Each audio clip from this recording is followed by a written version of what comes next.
Empreender se aprende ou é algo que nasce com a pessoa? Naruhodo.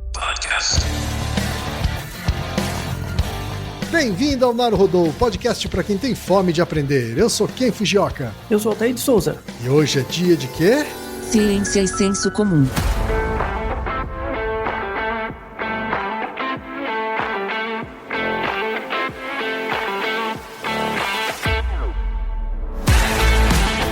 Este episódio é apresentado pelo Sebrae Rio. Sabe aquelas pessoas que a gente admira pela criatividade, pela capacidade de liderar projetos ou de transformar ideias em realidade? Você pode ser uma dessas pessoas com apoio do Sebrae Rio, desenvolvendo habilidades com educação empreendedora, que não é só para quem quer abrir um negócio. Essas habilidades são super importantes para qualquer profissional. E se você é gestor ou professor de uma instituição de ensino, você pode levar a educação empreendedora para os seus alunos. É de graça e ainda emite certificado. Saiba mais acessando atitude.sebraerj.com.br e compartilhe suas habilidades empreendedoras nas redes sociais com a hashtag Tá na Sua Atitude. Sebrae Rio. Empreender tá na sua atitude. Insider. Níveis nos planos Plus, Pro e Ultra. Além disso, só durante a Black Friday você pode aproveitar os planos de 24 meses para estudar na Alura por mais tempo, pagando menos. Então anota o endereço alura.com.br/naruhodo. Repetindo, alura.com.br/naruhodo. Ou clique no link que está na descrição deste episódio.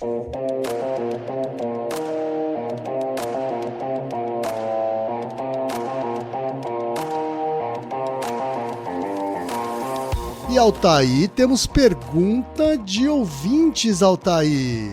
Pois é, uma pergunta. Empreendedorismo é uma coisa que vocês têm muito mais a falar do que eu, verdade seja dita. Tá?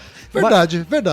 É verdade, então. Mas como a única coisa que eu sei fazer é estudar, você fala da experiência e eu complemento. Tá certo, então. Mas de fato temos coisas muito interessantes a ser ditas. Vamos desconstruir alguns mitos curiosos sobre empreendedorismo. Além da nossa pergunta, né, do título. É verdade. A primeira pergunta de ouvinte veio do Bruno Kenji Ishikawa, que é engenheiro mecânico não praticante. Engenheiro mecânico não praticante. E ele diz o seguinte: gosto bastante de ler e considero ir à livraria garimpar livros interessantes um hobby. Nos últimos 10 anos percebi que livros de meu interesse deixaram de estar espalhados pela livraria em categorias de autoajuda, psicologia e administração. Começaram a ter uma categoria própria, a de empreendedorismo. Li algumas dezenas de livros dessa categoria até que finalmente um dia eu li um pequeno artigo que foi um soco na cara. O título do artigo era "Por que a indústria do empreendedorismo de palco irá destruir você?". Depois disso, despertei o meu cientista interior e comecei a colocar as informações em xeque. Percebi que dentro dessa bolha do empreendedorismo de palco, muito se baseia em duas coisas: PNL, Programação Neurolinguística, e o tal do coach. Gostaria de saber o que a ciência tem a dizer sobre isso. E temos também o e-mail do Alisson Silva de Aguiar, que é contador. E ele diz o seguinte: eu observei em algumas experiências que a psicologia tende a individualizar as experiências. Gostaria que vocês contextualizassem a relação entre os chamados casos de sucesso e essa visão individualista que eu citei anteriormente pelos olhos da psicologia. Também gostaria que vocês esclarecessem se é verdade ou mito a frase "eu quero, eu posso, eu consigo". Altair, antes de passar a palavra para você, eu acho que eu não preciso nem ser psicólogo para dizer que a frase "eu quero, eu posso, eu consigo" não vai garantir nada que a pessoa queira, possa ou queira conseguir. Obrigado, Kim, obrigado. Altair, o que a ciência pode nos iluminar sobre o empreendedorismo sério, sobre o empreendedorismo de palco, né, e a relação disso com coaches, individualismo, etc, Altair? Veja que é um tema bem moderno, né? É um tema bem moderno. Bem moderno. Eu gosto do empreendedorismo. Enquanto área de estudo, área de conhecimento, eu gosto. Eu acho interessante. É que o problema é que do mesmo jeito que essas palavras, tipo coach, mindset, sabe? Tudo foi deturpado por uma lógica meio tapada, né? De gente com ensino médio mal feito, sabe? Que acredita em coisas transcendentes demais, assim. acabou deturpando essas palavras, né? Então, o objetivo desse episódio, os nossos dois ouvintes, o Alisson e o Bruno, tem 2 episódios que já respondem mais ou menos a pergunta deles, tá? Certo. Então, a gente tem o episódio duplo sobre PNL, né? Que também a gente explica, até apresenta um caso de PNL que funciona, que não é PNL, é o método galinha. Recomendamos a todos, porque é de graça. O spoiler é PNL não tem base científica, tá bom, gente? Isso, exatamente. Mas o método galinha tem. Verdade seja dita. Sim, verdade. O método galinha tem mesmo, né? Então, tem esse episódio, já responde bastante as perguntas do Bruno, né? Sim. Ishikawa. E essa coisa do eu quero, eu posso, eu consigo, a gente tem um episódio, lembra, sobre o Ho'oponopono? E os números de Graphoboy, lembra? Uhum. E aí a gente explica exatamente isso, do porquê isso aí não faz nenhum sentido. É tipo uma ilusão de controle completa, tá? Então, você pode até conseguir, mas não porque você quer, ou pode, ou fala isso. Não tem nada a ver, tá? Exato. E aí tem um outro episódio relacionado com isso, que é sobre o efeito Kumbuka, que a gente fala bastante da ideia de aleatoriedade, né? Uhum. E aí a aleatoriedade é o estado de ignorância do agente sobre o processo gerador de eventos que o controla. Na verdade, a natureza ela é determinística. A gente que não é onipotente. Então, como a gente não entende as leis naturais, porque o mundo é muito complexo, a gente cria regras prontas, chamadas de heurísticas, e essas regras prontas a gente usa para reduzir a nossa incerteza sobre um fenômeno que tem um processo gerador que a gente também não conhece, né? Então, a aleatoriedade está no agente, mas não necessariamente na natureza, tá? Então isso é muito importante. Basicamente, a gente respondeu as perguntas dos 2 ouvintes, tá vendo? É um Naruhodo de, 10 minutos, né? Basicamente, tá? Só que os 2 trazem essa coisa do empreendedorismo. E daí é um gancho legal explicar sobre isso, porque é a parte que falta. É interessante falar sobre isso. O empreendedorismo, ele não está ligado necessariamente a PNL, a coach, aos caras de terno, sabe? Stakeholder, esses termos lá. Ficar falando na linguagem lá dos Faria Limers. Ficar falando 11 palavras em inglês de cada 10 palavras, sabe? Sim. Os profit, os debentures, esses negócios aí, sabe? Não é isso, tá? As referências estão imperdíveis, de verdade mesmo, tá? Eu consegui, deu bastante trabalho, mas eu achei umas pepitas, uns artigos muito bons, e livros, inclusive. Tem livros muito interessantes, né? Eu fiquei um tempo meditando sobre esse episódio, né? Ele é um episódio, assim, que demorou um pouco de trabalho para você achar a veia da literatura, assim, porque tem pouca gente estudando empreendedorismo de verdade, tá? De verdade, assim, para além desse discurso coió de meio teologia coach, sabe? Porque empreendedorismo hoje, no senso comum, é uma religião, né? É basicamente uma instituição religiosa, onde os sacramentos são, tipo, Deus mercado, e os sacramentos são essas regras de bolso, né? Tipo, day trade, Hotmart, vender curso na internet, tudo isso aí. Então, uberização, né? Todos esses conceitos que a gente estuda bem, e a gente já sabe que são bem regressivos. A gente tem um episódio recente sobre bets, né? Que eu já peço desculpa, porque eu fiquei puto da cara naquele episódio, mas não me arrependo de ter ficado, porque é um tema desgraçado mesmo. E a própria lógica das bets, né, de você ser atraído por uma lógica de ganho fácil, está presente também nesse discurso evangelizador do coach. Verdade. E do empreendedorismo, tá? Isso é muito importante. Então, uma primeira parte do episódio é a gente definir de fato o que é empreendedorismo. E aí, quando você vai ler artigos recentes, né, todos os artigos recentes, assim, mais atuais de empreendedorismo, que vêm da área de economia e administração, são artigos que, na verdade, vêm com esse discurso meio liberaloide, sabe?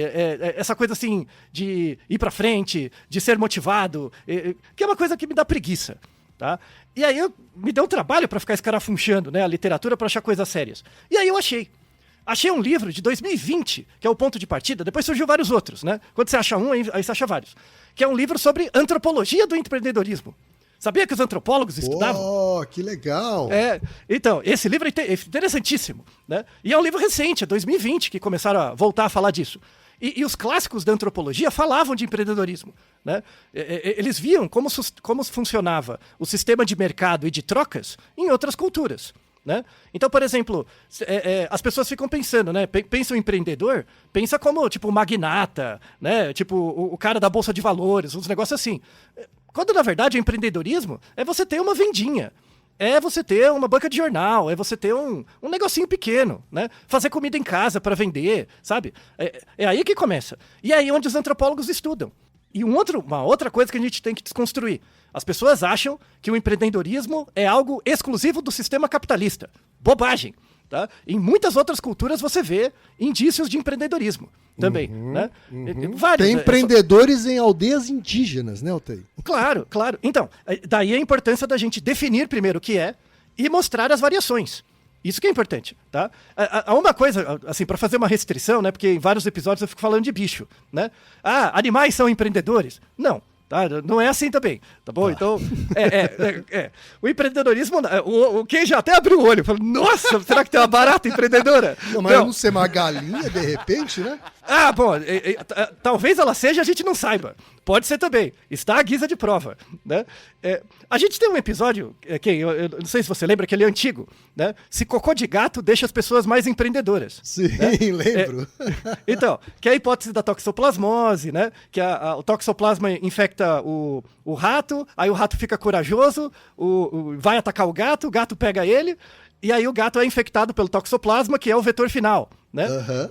E aí pessoas invariavelmente pegam toxoplasmose, né? Por contato ali. E aí tem uma hipótese de que essas pessoas ficam mais empreendedoras, porque ficam mais corajosas. Coisas do tipo, né? Foi um episódio interessante, assim, porque a hipótese faz sentido... não faz um sentido lógico direto, mas era uma hipótese interessante de ser testada. Aí vale a pena ver esse episódio, né? Se o cocô de gato, o xixi de gato deixa a pessoa empreendedora. Então a gente associa empreendedorismo com características de personalidade do indivíduo. Né? Então o indivíduo empreendedor é aquele motivado, que vai pra frente, sempre otimista, né? A gente tem que desconstruir tudo isso aí. Não tem nada a ver com isso, tá? Então, vamos começar definindo empreendedorismo, tá? Uma definição bem geral mesmo, tá? Da antropologia, tá? Empreendedorismo é, 2 pontos, um processo de identificar, criar, desenvolver e implementar oportunidades, tá? De novo, é um processo de identificar, criar, desenvolver e implementar oportunidades. É a definição mais genérica de empreendedorismo. Se ser empreendedor é você identificar, criar, desenvolver e implementar oportunidades, qualquer pessoa pode fazer isso. Verdade. Qualquer pessoa pode identificar, criar, desenvolver e implementar uma oportunidade, né? A gente tem que definir o que é uma oportunidade. E aí que mora a questão, né? Porque, por exemplo, se a gente faz parte de um sistema capitalista, a oportunidade é um novo negócio, onde eu deixo de vender a minha força de trabalho, né, para alguém que ganha em PG, que seria o detentor dos meios de produção e capital, e eu me torno detentor dos meios de produção. Isso é uma oportunidade, né, de mudar de status, de lado. Tá? Só que esse termo oportunidade pode se aplicar a culturas diferentes, de jeitos diferentes. Isso que é o interessante. Tá? Então, por exemplo, você é um bom exemplo, como eu falei no começo do episódio. Você sabe muito mais de empreender do que eu. Né? Então, assim, vou fazer uma autoetnografia agora, Ken. Tá? Então, assim, quando, o seu primeiro emprego já foi como empreendedor? Não. Seu primeiro emprego foi CLT? Foi CLT, na época em que menores de idade ainda trabalhavam com carteira registrada logo de cara, assim, né? Sem ser aprendiz. Isso era antes antes da crise de 29, né? Ali não importa. Com 16 anos eu fui registrado como programador de computadores, né? Esse foi o meu primeiro emprego, né? Não foi o meu primeiro trabalho, mas foi meu primeiro emprego, né? Eu fui empreender, né, vamos dizer assim, como um empreendedor individual, né, quando eu tinha um pouco mais de 20 anos, né, e tive a oportunidade de atender alguns clientes diretamente, e achava que isso seria melhor para mim, sabe? E financeiramente até que foi, viu? Financeiramente até que foi. Só que chegou um momento em que eu me achei meio imaturo para seguir em frente ainda como empreendedor, né? E voltei a um emprego. Voltei a ter um emprego de novo. Né? E aí passou muito tempo. Passei muito tempo sendo funcionário de outras empresas, né? E voltei a empreender agora bem mais tarde, já quase, né, com os meus 45 anos, assim, há uns 8 anos atrás. Aí sim, abrindo uma empresa com uma sócia, né? E a gente tá com essa empresa até hoje, assim. A famosa ADA. A famosa ADA Strategy, que eu espero que dure aí um bom bocado de anos ainda. Ótimo, essa é a ideia. Então, assim, aí você, descrevendo o seu processo, tem duas coisas. Porque, assim, quando você tinha lá 20 anos, 21 anos, o seu tipo de empreendimento era mais um freelancer. Né? Exatamente. Que é o freelar. Isso, eu cheguei a ser um freelancer que tinha um estagiário, inclusive. Ah, então. E esse estagiário depois veio a ser um grande empreendedor também, assim, sabe? Ah, ele desenrolou. Fez escola. É uma pessoa até mais arriscadora que eu, assim, sabe? Então, foi interessante viver isso. Sim, então. E agora, nessa nova parte da vida, né? Começou junto com o Naruhodo, mais ou menos, né? Na mesma mais época. ou menos, um pouquinho depois. Mas aí já foi com uma sócia que também é experiente no mercado corporativo, mas também não tão experiente como empreendedora e a gente aprendeu, né? A gente aprendeu batendo cabeça e usando o repertório histórico, né? Que a gente tinha lidando com o mercado corporativo. Então, e aí você usou, segundo o Bourdieu, você usou seu capital social. Verdade. Você agregou seu capital social e usou esse capital social como empreendedor. Né? E sem querer puxar saco do nosso apoiador neste episódio, né, o Sebrae, né, em nome do Sebrae Rio, literaturas, né, produzidas pelo Sebrae foram úteis pra gente, sabe? Claro. No comecinho. Sim. Eles têm muita... porque assim, você descobre a roda muitas vezes, né? Então, se você tiver algum direcionamento, nem que seja fiscal, financeiro, exato, tal, principalmente nessa área que não é a minha área, né? Por mais que eu tenha trabalhado 30 anos no mercado de comunicação, eu não sou especialista em finanças, contabilidade, né? Então essa literatura mais técnica, assim, de uma forma acessível, acaba ajudando bastante. Não, e é chatíssimo. O processo é chatíssimo. Então. Eu admiro as pessoas que gostam dessa área, elas são muito importantes. Tá? Verdade seja dita. Então, assim, você como empreendedor, olhando para trás, você vê que é um desafio que faz parte da sua história. Marca coisas em você. Você desenvolve habilidades, né, com isso. É a mesma coisa, por exemplo, pensa grandes marcas da sua vida. Por exemplo, a escola que você fez, a faculdade que você fez, o seu primeiro emprego, né? As pessoas com as quais você se relacionou, esses eventos fazem marcas. Sim. Uma coisa que eu quero desconstruir dessa ideia do empreendedorismo ligado ao capitalismo, empreender tem várias facetas, mas todas elas ensinam habilidades e marcam coisas na sua história, necessariamente.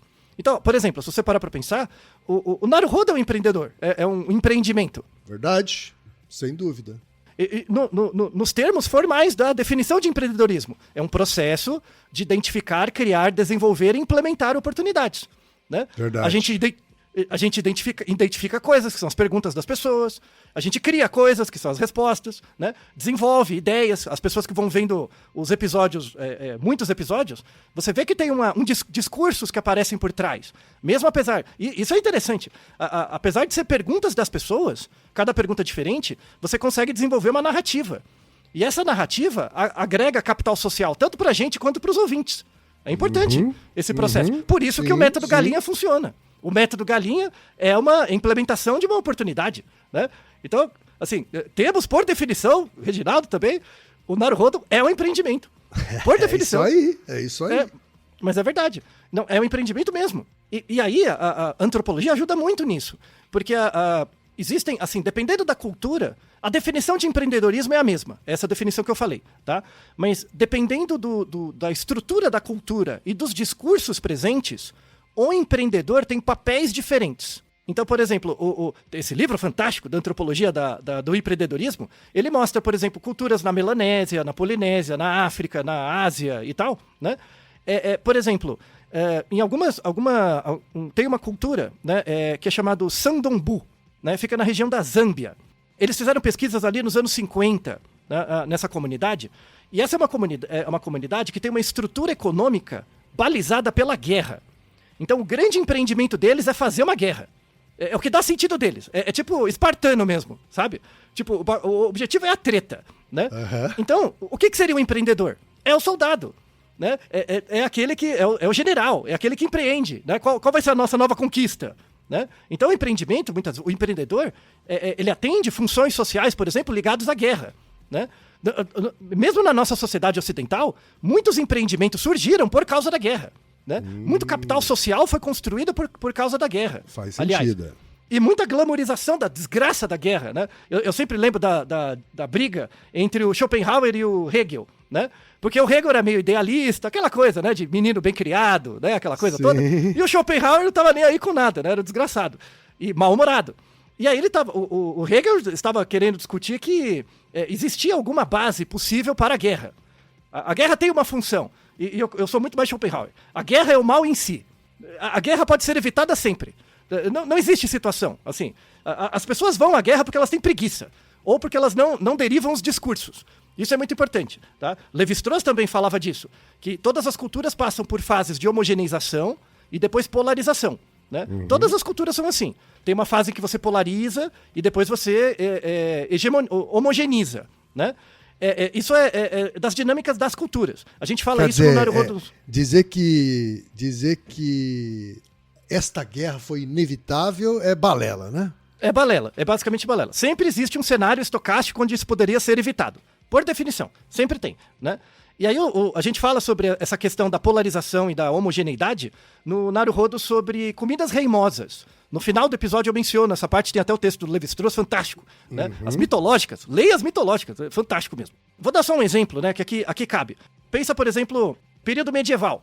Você tinha lá o rei, né? Você tinha o rei, a igreja e o resto, que eram súditos. Sim. Então todo mundo era homogêneo. Sim. Entende? Todo mundo era homogêneo. Né? Aí começou a ter tensões. Surgiram os protestantes, né? Aí começou a surgir o Deus Dinheiro, né? Juro, aquela usura, aquele bagulho todo. Começou a ter uma tensão social para polarizar, né? E aí começa a polarizar entre os burgueses e a igreja e a monarquia. Aí o que acontece? Revolução Francesa. Matam o rei, né? E aí teve essa revolução para que da polarização voltasse a homogeneização de novo, né? E aí você instaura o Estado capitalista. E aí a plebe vira, na verdade, trabalhadores. Né, todos os trabalhadores. E aí você tem uma homogeneização de novo. Né? Só que agora, e aí surge Revolução Industrial, Revolução Francesa, a coisa vai avançando, só que agora existe uma polarização, novamente. Né? Por quê? Porque no sistema capitalista ele é baseado em acúmulo e escassez. E aí uma hora a conta não fecha. Porque você tem, a maior parte das pessoas ganha salários, e você ganha salário vendendo sua força de trabalho, e você ganha em PA, você ganha de forma aditiva. Né? E você vende sua força de trabalho para o detentor dos meios de produção que ganha em PG. E isso gera capital. Né? Definição de capital. Capital inclui a porção de riqueza necessária para produzir mais riqueza. A riqueza que produz riqueza é o capital. E ela cresce em PG, geometricamente. Então você vai ter a classe que cresce em PG com a classe que cresce em PA. A classe que cresce em PG vai começar a dominar todos os recursos naturais. Porque os recursos naturais crescem em PA. Chega uma hora que a conta não fecha. É simples assim. É a versão racional do grande lema dinheiro atrai dinheiro. Né? Isso. Só que essa conta não fecha, né? Dinheiro atrai dinheiro até que o dinheiro perca o seu valor. Entendeu? Essa que é a ideia. Até que o lastro do dinheiro se perca. Né? Falando em dinheiro, a gente tem o Naruhodo 358 para que serve o dinheiro. Né? Que também a gente fala bastante dessa... A gente desconstrói, por exemplo, a noção de escambo. Né? Que o escambo não existia antes dos mercados. O que existia era a lógica dos presentes, que volta aqui também no empreendedorismo. Né? Então, o primeiro tipo de empreendedor é um empreendedor voltado para a guerra.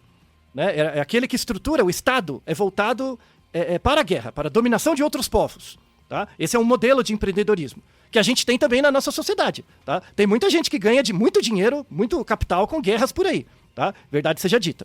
Né? Tem um outro tipo de empreendedorismo que foi descrito em algumas ilhas da Melanésia. Melanésia. Das ilhazinhas lá, no meio do nada. Ali. Quem descreveu muito isso foi o Clifford Geertz, né? Grande antropólogo, junto com o Marcel Mauss também, o Frederick Barth e a Mary Douglas. Né? São grandes antropólogos que estudavam sistemas de negócio e econômicos de diferentes culturas. Né? O empreendedorismo meritocrático é o seguinte... imagina uma comunidade colaborativa, então todo mundo colabora, tá? Você não tem propriedade privada, então todo mundo divide tudo. Tá? E aí, quem é o empreendedor? É aquele que faz as coisas melhor. Sabe? A pessoa mais habilidosa, ela vai ganhando status social. Então, por exemplo, eu sou tipo o professor Pardal, sabe? Eu tenho habilidade de fazer coisas. Eu conserto coisas. Quanto mais você entrega, né, para a coletividade, você vai ganhando status social. Isso é um empreendedor, né? Então, o chefe da comunidade é aquele mais criativo. É aquele que desenvolve mais soluções. E aí pode ser em vários níveis. Você pode ser um melhor construtor, ou você pode ser um melhor mediador de problemas. Todos esses são empreendedores. Então, as buscas das pessoas numa sociedade coletivista para se diferenciarem é, de fato, buscar desenvolver seus talentos, né? Então, eu sou um empreendedor da música. Eu sou, na minha comunidade, quem toca melhor instrumentos. E aí eu sou reconhecido por isso. E eu empreendi. Eu tenho um lugar social. Não é interessante? Muito, né? Muito. Agora, você citou algumas características que são mais inatas e outras que são mais desenvolvidas ao longo do tempo, assim, né? Então, é uma combinação dessas duas coisas? É uma combinação das duas. Então, só que assim, o mais importante é o treinamento. É você operar no mundo e receber o feedback. Eu posso ter um talento, por exemplo, para consertar coisas, né? Só que isso só vai aparecer se eu praticar e tiver suporte ambiental para isso, né? Então, esse é um outro sistema de empreendedorismo, por exemplo. Então, por exemplo, pessoas na internet. Hoje mesmo, né? Por exemplo, eu gosto de desenhar. E eu coloco os meus desenhos numa plataforma, né? De desenhos. DeviantArt, tem vários, né? Eu coloco meus desenhos lá. Eventualmente, alguém gosta, né? E eu começo a ter seguidores. Eu detesto esse nome seguidores, mas eu gosto de ter pessoas que acompanham, né? A minha produção. Isso é um empreendimento. É um empreendimento nas Ilhas da Melanésia, mas é um empreendimento.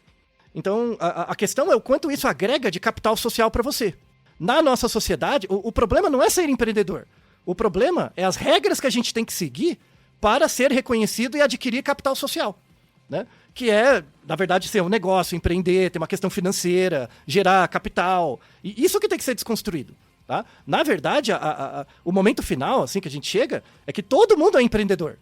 Todas as pessoas são. Só que de formas diferentes, dependendo do modelo. Então você tem empreendedores que funcionariam muito bem num estado voltado para a guerra, por exemplo, né?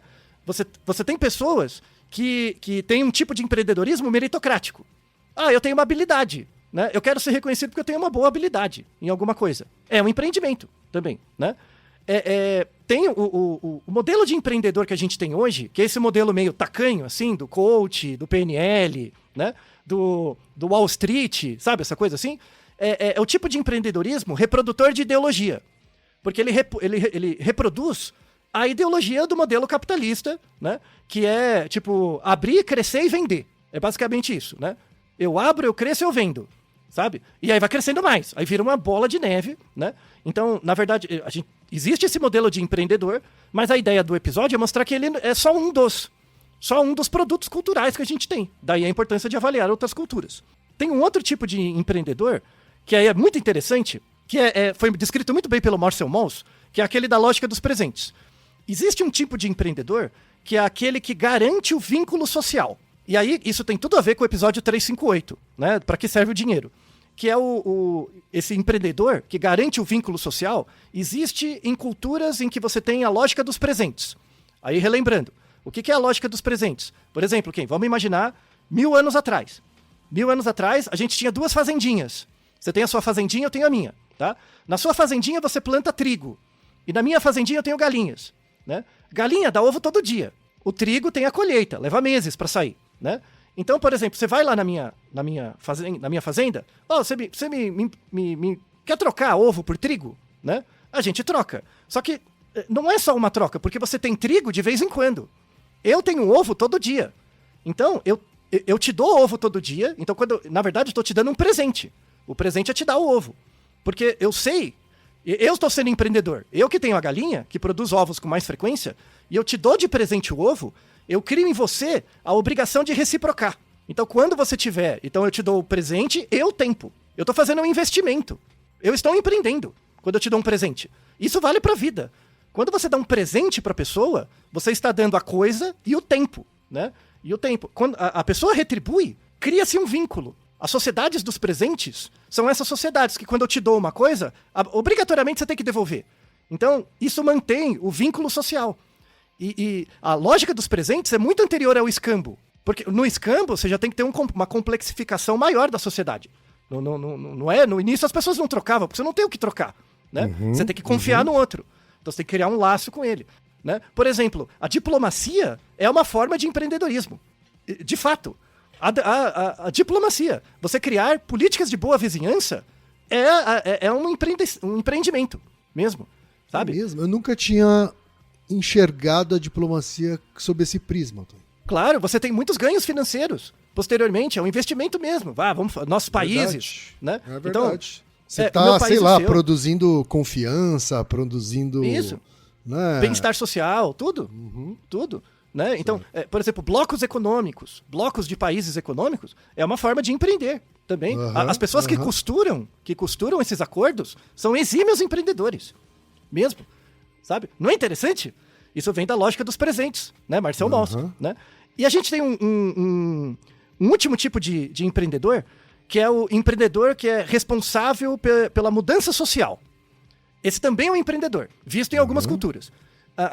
Por exemplo, o revolucionário. O revolucionário, né? E aí pode ser pro bem ou pro mal, tanto faz. As ideias novas que geram mudança social, que mudam estruturas, são feitas por empreendedores. Então, por exemplo, tem um exemplo mais simples, que é só pegar o Mark Zuckerberg, por exemplo, quando ele criou o Facebook. Isso é um empreendimento, ele foi empreendedor, não dá pra dizer que não é, né? Ele tem ou Steve Jobs, por exemplo, quando criou o celular novo, né? Ele mudou a estrutura de algumas coisas, né? Então, esse tem essa visão, né, da criatividade, o empreendedor criativo e tal. Só que esses empreendedores, o Mark e o Steve Jobs, por exemplo, eles também são empreendedores reprodutores de ideologia, né? Eles também reproduzem ideologia. Você pode ter mais de um modelo de empreendedor na mesma pessoa. Tá? Então você tem pessoas muito criativas, que criam coisas disruptivas, mas essas disrupções são para manter o mercado mais estável.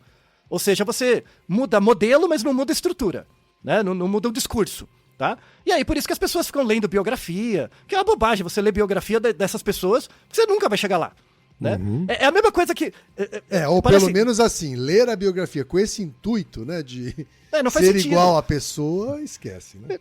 Por exemplo, é a mesma coisa, por exemplo, imagina que você ganhou na Mega Sena. Você ficou bilionário, ganhou na Mega Sena. Aí você escreve uma biografia sua, eu ganhei na Mega Sena. E daí? Entendeu? É um jogo de azar, sabe? Não importa, né? Então, esses empreendedores, eles estão lá por acaso. É um por acaso. Assim, tem um grupinho pequeno de pessoas que tem maior probabilidade de estar ali. Eu vou dar um exemplo, até pra mostrar como isso é igual você escrever, eu ganhei na Mega Sena, e aí eu faço a biografia da minha vida. Minha vida fica especial porque eu ganhei na Mega Sena. Ela fica, mas não é porque você é especial. É porque você deu sorte. Só isso, tá? Por exemplo, você viu o filme Oppenheimer? Um filme recente, né? O filme sobre a Segunda Guerra, aquela coisa bomba atômica e tal, né? Muitas pessoas glorificam a Segunda Guerra por várias coisas. De novo, a guerra é o mal em si, tá? Podia ser pior? Podia, mas é ruim. O ideal é que não tivesse, mas tudo bem, né? Tem um personagem ali, eu admiro ele, tá? Eu gosto dele, eu gosto de verdade, que é o Feynman, o Richard Feynman. Todo mundo que faz física adora ele, porque ele era um físico muito doido, ele é genial, ganhou o Nobel mesmo, genial. E uma figuraça também. Vale a pena ver. Ele vale a pena ver a biografia dele. Tem vídeo sobre ele. As aulas dele eram fantásticas. Sabe? Ele tinha aulas mesmo. Tanto é que nos anos 50, 60, eles filmaram as aulas. Imagina você filmar aulas, era muito caro. Né? Eles filmavam com equipe de cinema. Sabe? A aula do cara, de tão boa que era. Eu aprendi as leis de Kepler vendo os vídeos do Feynman. Assim, mesmo, tem no YouTube. É fantástico. Mesmo. O cara manda muito bem, muito inteligente e tal. Né? Mas por que ele ficou famoso? As pessoas não pensam nisso. Assim, hoje a gente tem pessoas geniais que ganharam o Nobel. A maior parte das pessoas que ganharam o Nobel, de fato, não são conhecidas. Né? Uma coisa que alavancou muito o capital social do Feynman, e não foi culpa dele, foi ter participado do Projeto Manhattan. Então, por ter participado do Projeto Manhattan, da bomba atômica e tal, ele acabou... E sendo meio doido, né? Tem a maluquice dele, e ele juntou com a genialidade e tal, ele virou um popstar, né? Assim, da excentricidade, tá? Nesse sentido, ele foi empreendedor, o Feynman. Ele é um empreendedor relacionado com a mudança social. Ele mudou a estrutura de algumas coisas. Você lembra do acidente da Challenger?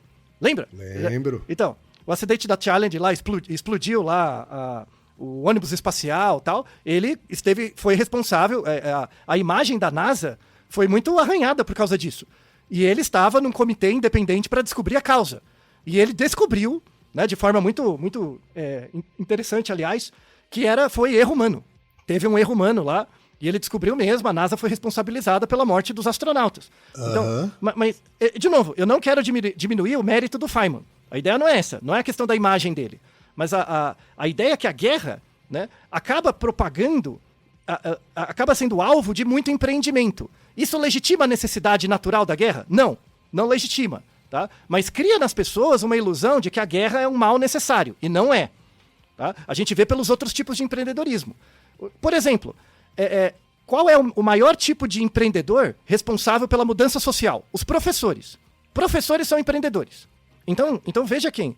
Espero que você tenha percebido que o conceito de empreendedorismo é muito mais amplo do que do que aparenta. Muitos agentes sociais que não são vistos como empreendedores, na verdade são. Né?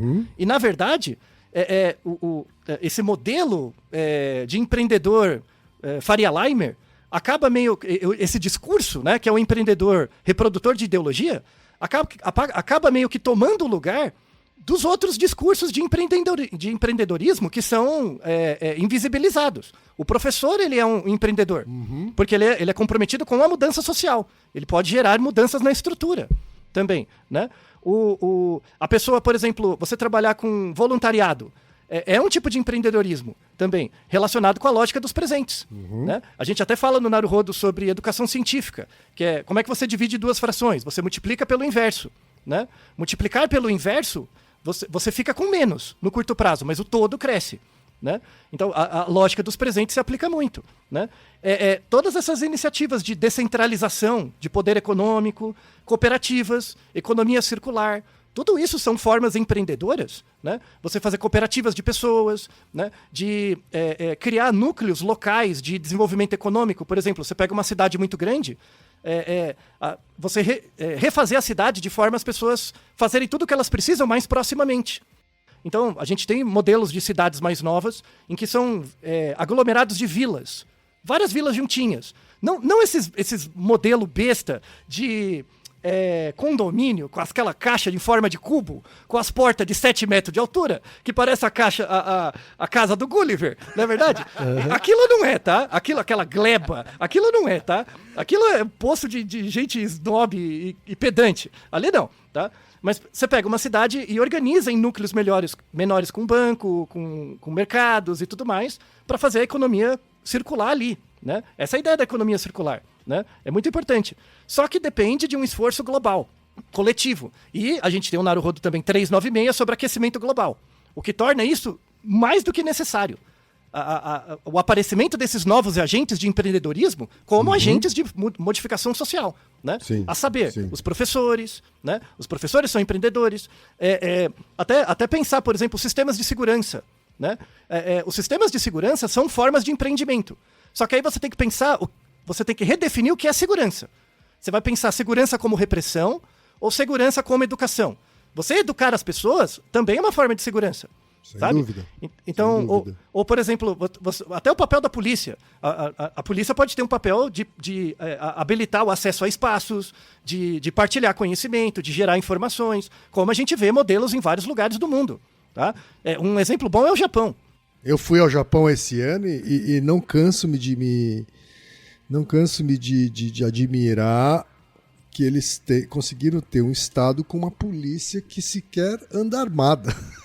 Isso, e os caras são gente fina, né? Muito, mas muito gentis, fina. muito, né, eles se encaram como prestadores de serviço de bem-estar, né? Isso, nesse sentido, eles são empreendedores. Também, eles geram mudança, eles agregam papel social, agregam valor, gera mais-valia.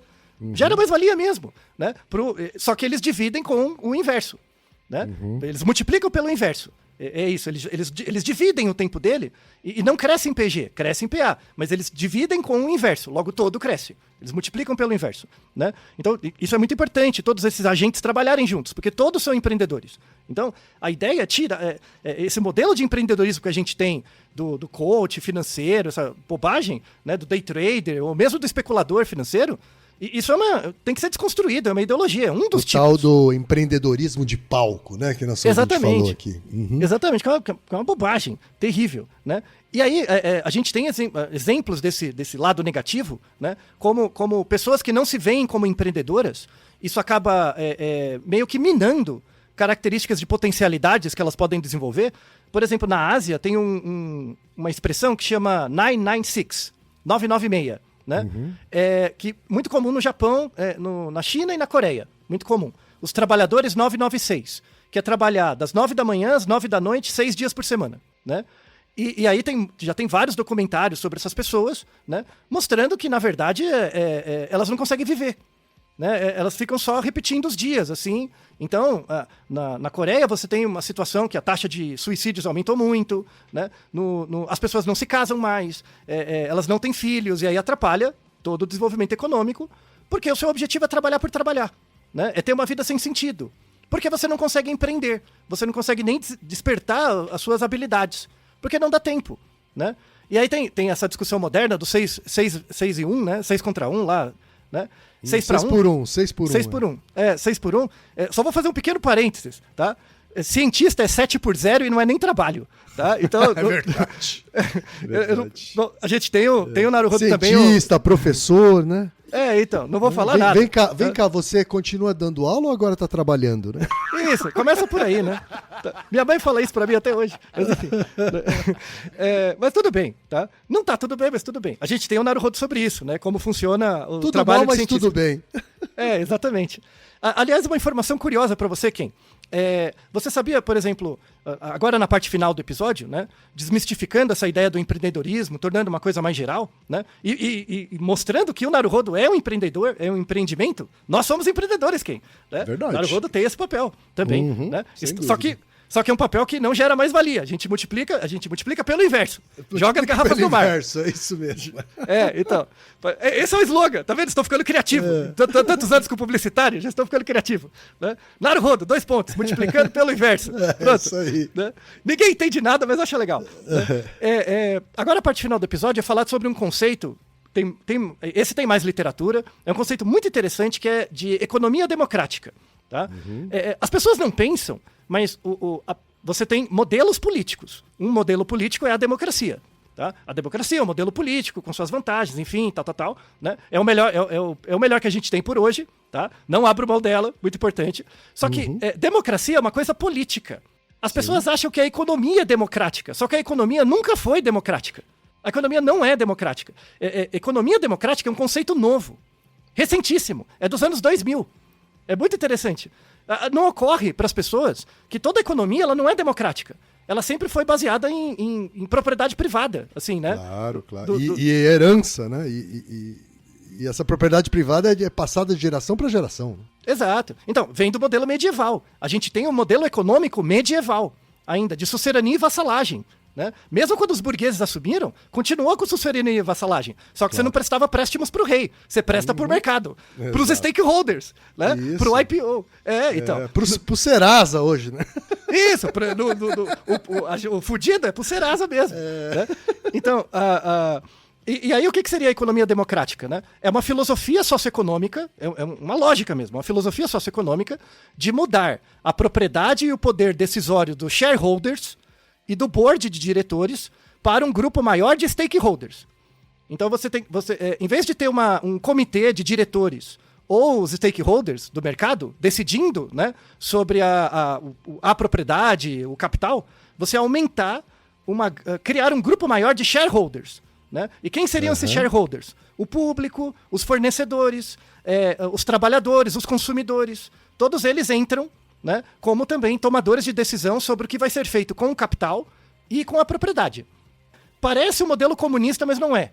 Também, tá? E aí, de novo, essa maldita polarização. As pessoas ficam falando, se não pode ser capitalista, tem que ser comunista. Nenhum dos dois. Eu lembro muito de uma frase do Martin Luther King. Eu gosto dos discursos dele. Ele tinha uma frase que ele falava assim, que o comunismo esquece que a vida é individual e o capitalismo esquece que a vida é social. Perfeito. Não é fantástico? Eu gosto. Né? Então, a ideia é a gente construir uma solução nova a partir dos modelos que a gente tem. Não é reproduzir igual. né? Porque é uma coisa meio tapada, né? Não dá, né? A gente tem que construir... o modelo de economia democrática já é uma revolução imensa. Se a gente aumentar o papel participativo da comunidade, dos fornecedores, do público geral, nas decisões sobre propriedade e capital, poxa, melhora muito, né? Aí você vai me perguntar, mas isso é utópico. Tem um exemplo. Vou deixar um exemplo. O exemplo é o estado do Alasca. Estados Unidos, hein? No Alasca, eles criaram em 1976, né? Porque o Alasca é isolado, é um lugar mais pobre e tal. Eles criaram em 76 um fundo do Estado. O Estado tinha um dinheiro e eles investiam esse dinheiro, né?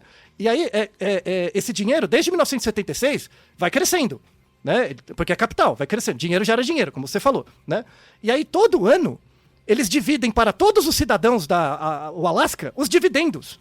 Ah, então, tá brincando. Os habitantes ganham PLR, participação dos lucros, todo ano. E um PLR que foi gerado a partir da própria lógica do mercado financeiro, é isso? Exato. E também a partir dos impostos, do ganho que se tem com o mercado, com a movimentação do mercado. Então, por exemplo, isso gera vários impactos. Por exemplo, se eles poluírem mais o Alasca, vai ter problemas. Aí diminui o dividendo. Então, a própria pessoa é comprometida em cuidar, porque ela ganha, né? E isso é tudo auditável. Tá tudo auditável lá, quem quiser ver as continhas. Muito interessante. Não é legal? Muito legal. Uma ideia de um Estado americano. E esse Estado americano faz aí também. Só que os estados são diferentes. Só que aí tem interesses diferentes, na verdade. Aí é outra coisa. Aí é outra coisa. Então. É aquela bobagem, né? Tem que crescer o bolo primeiro para depois dividir. Quem era que fala? O que morreu? O Delfim Neto, eu acho que era ele que falava isso. Eu não lembro. Sei lá, esses pra quem já tá economia. Empanturrado de bolo, é fácil falar isso, né? Então, né? Já tá com diabetes atacada, já. Mas enfim, né? Então, a ideia da economia democrática é uma das lutas modernas que temos que ter. Uma maior participação da comunidade na gestão do capital e das propriedades, né? Só que isso, a grande força contra a economia democrática hoje são as empresas de tecnologia.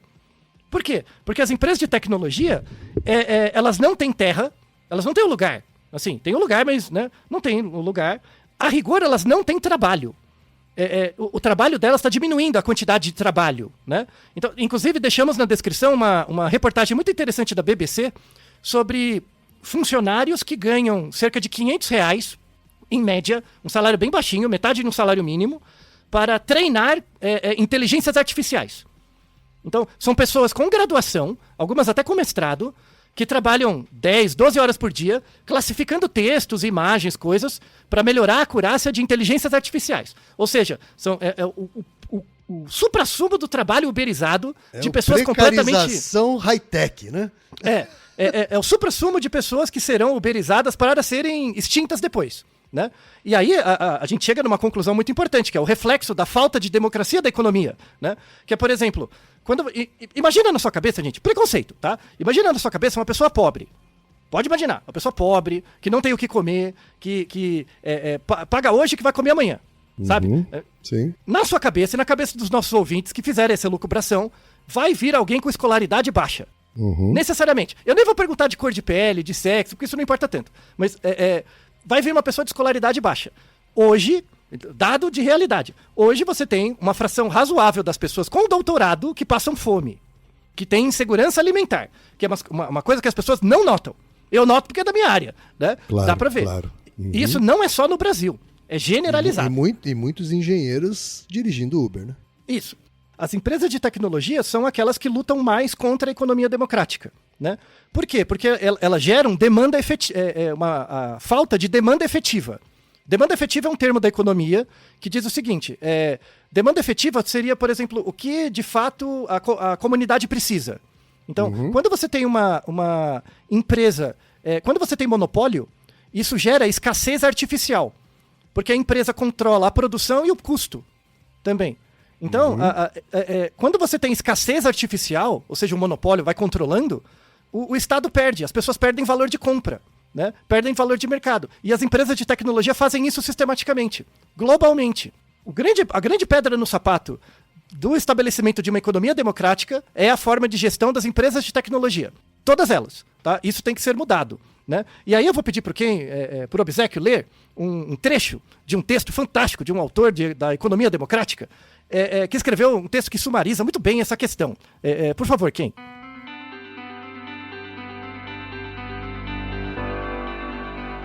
O poder corporativo, o poder da classe alta, a distribuição desigual da riqueza e o preconceito causam problemas sociais. O problema não é de pobreza, mas de enorme riqueza. O problema não reside nas lacunas ou fissuras num sistema que de outra forma seria bom, mas num sistema que perpetua opiniões preconceituosas sobre raça, sexo, idade e deficiência. O problema não é de incompetência, mas de barreiras à educação, ao emprego e ao poder. Assim, enquanto existir um profundo abismo entre as classes sociais, tanto em termos de riqueza, poder e perspectivas, os programas sociais tradicionais funcionarão apenas como paliativos para a opressão e não como uma forma de acabar com a miséria humana em grande escala. Esta perspectiva é, acima de tudo, eclética. Abrange a crítica de Marx à desigualdade de classe social, mas não é apenas uma análise de classe social. É antirracista, mas não é apenas uma teoria de igualdade social. Favorece a distribuição democrática do poder, mas é também uma teoria econômica. Pode ser chamada de perspectiva de democracia social e econômica. Não é um texto fantástico? Muito bom. Não é legal? Curto e grosso. Exato. E ele mostra exatamente que a pobreza não é a causa, é a consequência. É a consequência da nossa divisão de não só de classes sociais, mas de etnia, sexo, gênero e qualquer coisa. Porque como é que eu vou dividir com alguém que eu não conheço?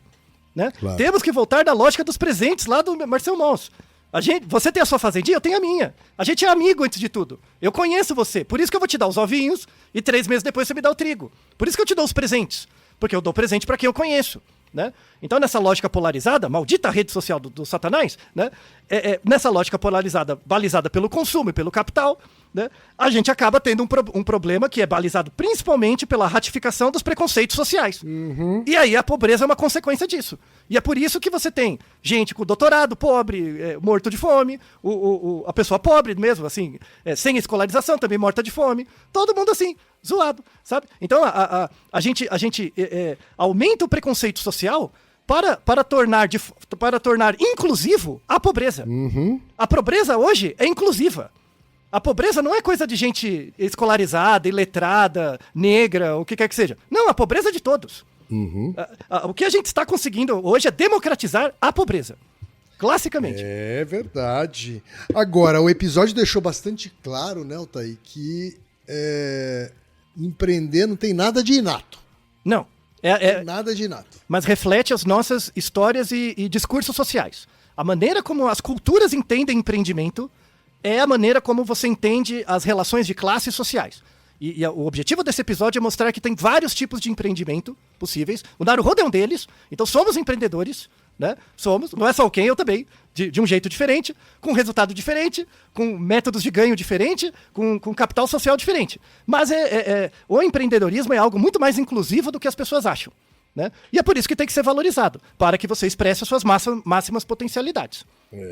E, claro, capacitação sempre vai ajudar você a empreender melhor, mas não vai garantir sucesso. É importante isso, né? Esse papo de eu quero, eu consigo. Tá? Exatamente. Então, é a fala que a gente fala quase todos os episódios. Você não vai acertar mais, você vai errar menos. Você erra menos. Então, ser escolarizado, entender, acompanhar os modelos de empreendedorismo, como é que funciona, como é que você faz, para abrir seu pequeno negócio, para ganhar um pouco mais de autonomia, para controlar o que te controla, isso é fundamental. E mesmo que você não consiga, você vai ganhar skills. Você vai ganhar habilidades que você vai poder usar, seja seus trabalhos CLT, seja na educação, seja no cuidado com os filhos, qualquer coisa do tipo. Tá? Não é garantia de sucesso. É o que eu. Aliás, não tem nada mais empreendedor do que criar filho. Nem me fale. Então, pensa em empreendedorismo negativo, né? É o extremo de multiplicar pelo inverso. É exatamente isso. Né? Porque é só custo. É só custo. Mas enfim. Mas acho que uma fala boa para fechar é que isso, empreender não é para todo mundo, mas é para qualquer um. Ótimo, é isso mesmo. Não é para todo mundo, mas é para qualquer um. E eu só podia aqui terminar agradecendo novamente o apoio do Sebrae Rio por ter viabilizado, né, esse episódio, tá?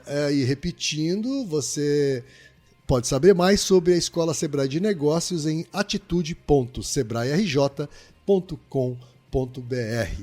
E agradecemos também aos nossos ouvintes. Sem dúvida, sempre. Nossos ouvintes, principalmente aqueles que nos apoiam mensalmente, né, Altair? Isso. E o Alisson e o Bruno que mandaram as perguntas. Tá certo, então. E Naruhodô, ilustríssimo ouvinte!